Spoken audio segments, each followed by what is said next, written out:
Hello everyone. Today we are back with another success story. So, today we have Kashish Gupta with us, who recently cleared all part of EA. Am I right, Kashish? Yes, ma'am. First of all, congratulations, Kashish. Thanks, ma'am. So, how are you feeling at this point of time, Kashish? Ma'am, very good. Very Okay. excited. Okay. So, I have some basic questions from you Okay. about your exam, कैसे आपने exam दिया and about your journey of EA. So firstly आप मुझे बताइए कशिश, आपने ईए करने का कैसे सोचा? क्या आपके माइंड में आया कि आपको लगा कि ईए ही करना चाहिए? Okay. Actually, ma'am, I pursued my BCom from Delhi University as well. Okay. Then, when I studied my BCom, I realized that I have interest in tax topics, especially. I okay. was keen to work in tax.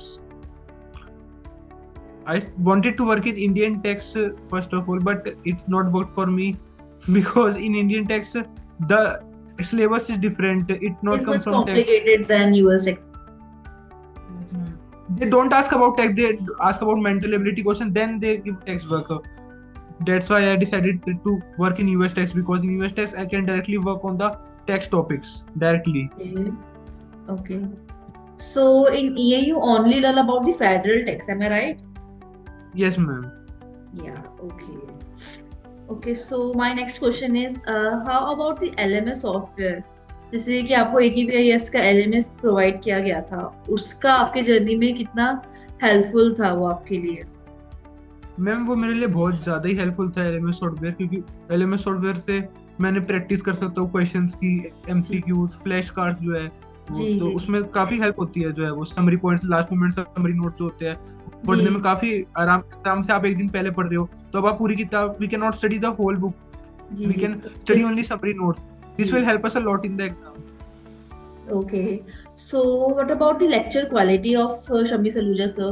Like firstly, वो यही कहते हैं कि हमेशा जो आपके basics है वो क्लियर होने चाहिए. सो वो बेसिक्स आपके लिए कितने ज्यादा हेल्पफुल थे? उसके बाद जो लेक्चर्स आपने लिए वो आपके लिए कितने ज्यादा हेल्पफुल थे? Basics was play a very की रोल, जैसा कि सर हमेशा हर क्लास में कहते हैं कि आपके बेसिक स्ट्रांग होने बहुत जरूरी है, क्योंकि जी. जब तक आपके बेसिक स्ट्रांग नहीं होंगे आप नहीं हाँ. कर पाओगे। मेरे को आज भी याद है, जब मैं लेक्चर ले रहा था, सर ने जैसे एक पहले को हमारे टाइम पे बोला, क्वेश्चन के केस स्टोरी सुना रहे थे कि sir was talking about job, तो फिर उसमें ये सुना कि सर ने एस कॉर्पोरेशन होती है, जैसे उसको पास थ्रू स्टेटस होता है, सर ने बताया। अब वो एस कॉर्पोरेशन पे टैक्स नहीं लगेगा, वो टैक्स जो है वो पास थ्रू होकर शेयर होल्डर्स पे लगेगा, उनके टैक्स। हम्म. तो वो मेरे को आज भी याद है। तो ये ऐसे बेसिक जो होते हैं ना मैम, वो जो है ना वो काफी हेल्प करते हैं एग्जाम क्लियर करने में, और आगे चाहे आप कहीं भी जाते हो तो ये बेसिक्स बहुत जरूरी है, तो तभी आप आप ये क्लियर कर कहना चाह पाओगे। रहे हो कि जैसे जैसे सर सिनेरियोस बताते हैं उन सिनेरियोस के हिसाब से वो बेसिक्स और भी ज्यादा अच्छे से क्लियर हो जाते हैं, am I right? Yes ma'am, yes ma'am, बिल्कुल। ओके. ठीक है. So my next question is, आपको शमी सर की मेंटोरशिप कैसे लगती है? जैसे कि वो 24 आवर्स आपके लिए अवेलेबल होते हैं, जब आपको क्वेरी कोई डाउट आता है वो आपका उसी टाइम पर रिजॉल्व करने की कोशिश करते हैं, उसी टाइम पर रिजॉल्व करते हैं. तो वो आपके जर्नी में, ये की जर्नी में कितना हेल्पफुल था? मैम बहुत ज्यादा हेल्पफुल था मैम। सभी सर का जो डाउट है, सर कभी भी सर से कुछ पूछो, तुरंत सर का जो है रिप्लाई आ जाता है कि इसका ये डाउट है। तो मैम काफी हेल्पफुल था, मतलब सर का डाउट। और वैसे मैम मैं तो कहता हूँ सर के लेक्चर इतने बढ़िया होते हैं कि डाउट आएगा ही नहीं बच्चे को, जहाँ तक 99% तो डाउट आएगा ही नहीं मेरे हिसाब से। जी तो जी. सर इतना बढ़िया रिजोल्व कर देते, डाउट डाउट आएगा ही नहीं, बहुत ना के बराबर डाउट थे। सर की quality of lectures was awesome ma'am, awesome. Okay. So जैसे कि सर हमेशा कहते हैं कि जब आप एग्जाम देने जाते हैं उससे पहले आप तीनों मॉक टेस्ट दीजिए. तो वो मॉक टेस्ट आपके लिए कितने ज्यादा बेनिफिशियल हुए, आपके लिए कितने हेल्पफुल थे वो मॉक टेस्ट?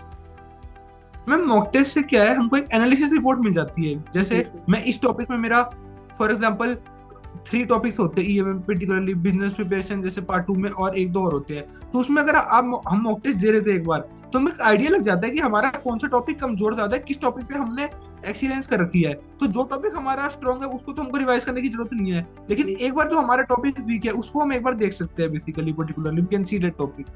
ओके. ठीक है. सो आप समीर सर के लिए एक लाइन में क्या कहना चाहेंगे? मैम मेरे लिए मैम, उनके लिए कुछ कहना मैम छोटा मुंह बड़ी बात है, लेकिन मैम वाकई में उनका जो पढ़ाने का स्टाइल है ma'am, it was so great ma'am. मतलब मैं फर्स्ट शॉट में मैं ये मैंने क्लियर कर ली बिना रुके, और इतना अच्छे से सर के बेसिक लेक्चर, सर के main lectures ma'am very good ma'am, very excellent. Excellent शब्द भी कम होगा सर के लिए तो ओके। इवन। सो आप AKPI के बारे में क्या कहना चाहेंगे? Ma'am very good institute, very excellent ma'am, 5 out of 5 rating. Thank you so much. और सर के पढ़ाने के स्टाइल को आप कितनी रेटिंग देना चाहेंगे out of 10? Out of 10 ma'am, 10 out of 10, लेकिन अगर 11 होती है तो एक 11 और मेरी तरफ से। ओके, ठीक है। Okay, thank you so much for valuable feedback and congratulations for your journey. Thank you so much madam, thank you.